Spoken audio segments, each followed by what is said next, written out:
আসসালামু আলাইকুম, welcome to Liza's daily lifestyle. সবাই কেমন আছেন? আমি আলহামদুলিল্লাহ অনেক ভালো আছি। আজ বাইরে অনেক বৃষ্টি। কার কার আমার মতো ভুনা খিচুড়ি খেতে মন চাচ্ছে বলুন তো? আমি ভুনা খিচুড়ি রান্নার জন্য চলে আসলাম কিচেনে। আমি ভুনা খিচুড়িটা গরুর মাংস দিয়ে রান্না করব। আমি অফ ক্যামেরায় ভুনা খিচুড়ির জন্য সব ধরনের মশলা রেডি করে নিয়েছি। এখন আমি এই মশলাগুলো একে একে শিলপাটায় বেটে তুলে নিব।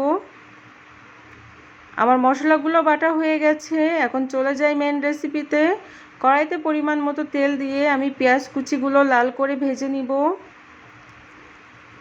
পেঁয়াজ কুচি আমার লাল করে ভাজা হয়ে গেছে। এখন কেটে ধুয়ে রাখা গরুর মাংস আর আলু আমি দিয়ে দিব। আমি খিচুড়িতে আলু ব্যবহার করি। পেঁয়াজের সাথে মাংস আর আলু কিছুক্ষণ আমি ভেজে নিব। দিয়ে দিলাম আদা বাটা, রসুন বাটা। এভাবে একে একে সব ধরনের মশলা দিয়ে আমি গরুর মাংসগুলো সুন্দর করে কষিয়ে নিব। চেষ্টা করবেন মাংস একটু সুন্দর করে কষাতে, কারণ মাংস যত সুন্দর করে কষাবেন খিচুড়ির টেস্ট তত বেশি আসবে। আমার মাংসগুলো প্রায় কষানো হয়ে যাচ্ছে। এখন আমি সামান্য পরিমাণ পানি দিয়ে দিব। পানি দেওয়ার পরে আমি প্রেসার কুকারে দিয়ে সিদ্ধ করে নিয়েছি। দেখুন মাংসটা আমার ভুনা করা হয়ে গেছে। চলে আসলাম খিচুড়ির জন্য চাল ডাল ভাজতে। সব ধরনের মশলার মধ্যে ভিজিয়ে রাখা চাল আর ডাল দিয়ে আমি কিছুক্ষণ ভেজে নিলাম। অফ ক্যামেরায় ছোলার ডালও আমি সিদ্ধ করে রেখেছিলাম, সেটাও দিয়ে দিলাম।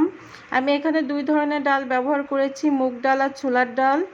এখন আমি দিয়ে দিব ভুনা করে রাখা গরুর মাংস। গরুর মাংসের সাথে চাল ডালের মিশ্রণটা আমি ভালো করে নাড়াচাড়া করে একটু ভাজা ভাজা করে নিব। আর আমি যেহেতু রাইস কুকারে রান্না করব, তাই আগে আমি পরিমাণ মতো পানি গরম করতে দিয়েছি। তারপরে চাল ডালের মিশ্রণটা আমি ঢেলে দিয়ে ঢেকে দিয়ে এখন খিচুড়িটা রান্না করে নিব। আমার খিচুড়িটা দেখুন কত সুন্দর কালার আসছে। এখন আমি ভাজা জিরা গুঁড়া উপর থেকে দিয়ে দিলাম। এই খিচুড়িটা খেতে অত্যন্ত মজা হয়েছিল। তো আমার ভিডিওটা যদি ভালো লাগে লাইক কমেন্ট শেয়ার করবেন, আমার পাশে থাকবেন। দেখা হবে নেক্সট ভিডিওতে।